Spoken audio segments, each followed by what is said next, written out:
Good morning once again. You're speaking to your boy Gentroos, a teacher, your economist or analyst.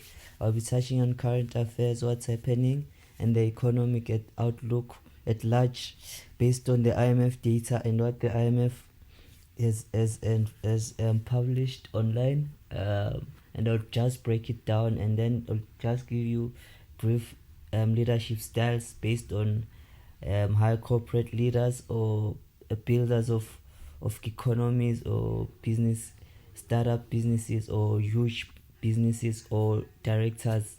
So basically, with the current affairs, we see the U.S. regime and Iran regime has not solved the conflict. There's a blockage. There's still a blockage in the Middle East caused by the U.S. Things are still the same. We see the oil prices going up, helium prices going up. So these are the things we have to look out for with current affairs. And China is trying to negotiate with the US to come to a conclusion, because they are the highest importers of oil globally, and their economy is based on oil. However, there is a positive factor in that most economies are resilient due to the fact that they don't only rely on oil for energy. There are other sources of energies. However, oil is still a big factor in most economies, so it has to be resolved. And there's alternative, like your African economies. The sub-Saharan has oil, and even if you look at the forecast, the sub-Saharan is expected to grow at around 4% for the next coming 3 years. Then we see there are 3 overall determinants that we have to look at to see how the global economy will perform in a global scale. The high commodity pricing, your oil, your silver, your gold will decide on how the economies will perform. And the eroding purchasing power, so whereby people don't have the same power of buying, whereby maybe you used to buy 2 loaves of bread, now you'll only be able to buy 1 loaf of bread. And then we look at the financial conditions. We're looking at the financial, how you access funding, loans, and everything in the economy. We're looking at the asset evaluation, your properties, your cash flow, your bonds, and everything, and your risk premium, and the dollar depreciation. And with that being said, there will be a decrease in demand because there's no purchasing power. So if there's no purchasing power, the demand decreases, so there will be more of something, which is the supply increase. Then basically, according to IMF data, we see that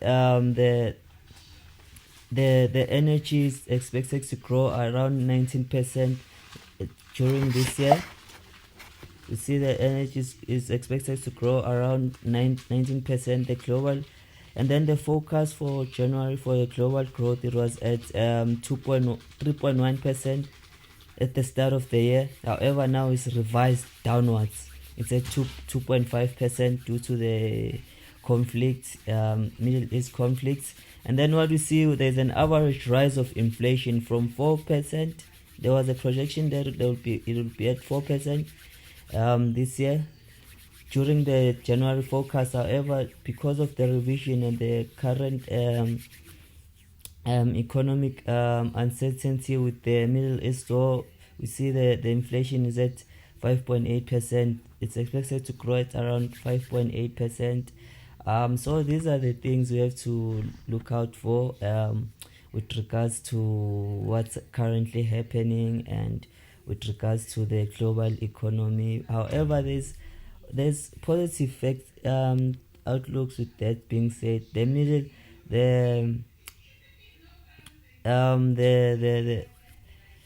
sub-Saharan Africa is expected to grow at around 4% in the next 3 years. So people might find it lucrative. If you need oil, you need to explore on those regions in sub-Saharan Africa, so that you can be able to account and be able to. And then, however, there's a other good thing happening. There's a tech boom.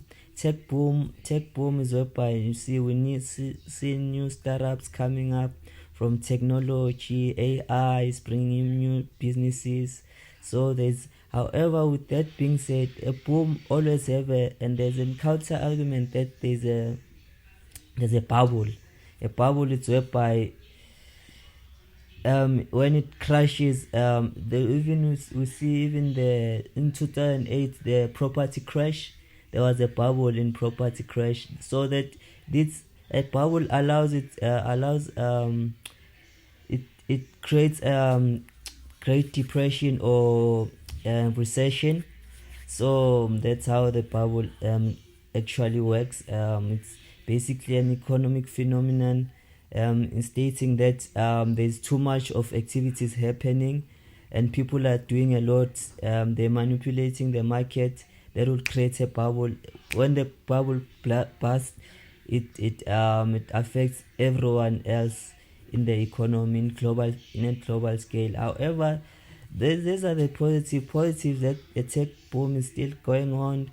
There are emerging markets. The emerging markets are resilient due to the fact that most of the economies are not relying only on oil as a means of energy production.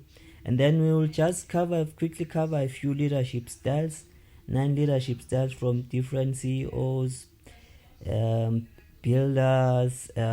Most of them, they are business people. Like I'll start with the first, a visionary.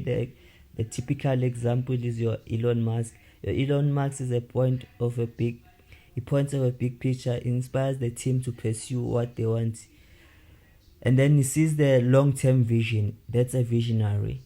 They look at the things on a long-term basis. And then we look at the democratic leader. Democratic leader comes up with different values. From he wants to hear the views of all the teams, what all the teams think. And remember, it's not one size fits all. So it will depend on any scenarios, but it's always advisable if you're a leader in any business or economy or whatsoever, or work or wherever in your family, you have to approach different leadership styles. It's not a one size fits all.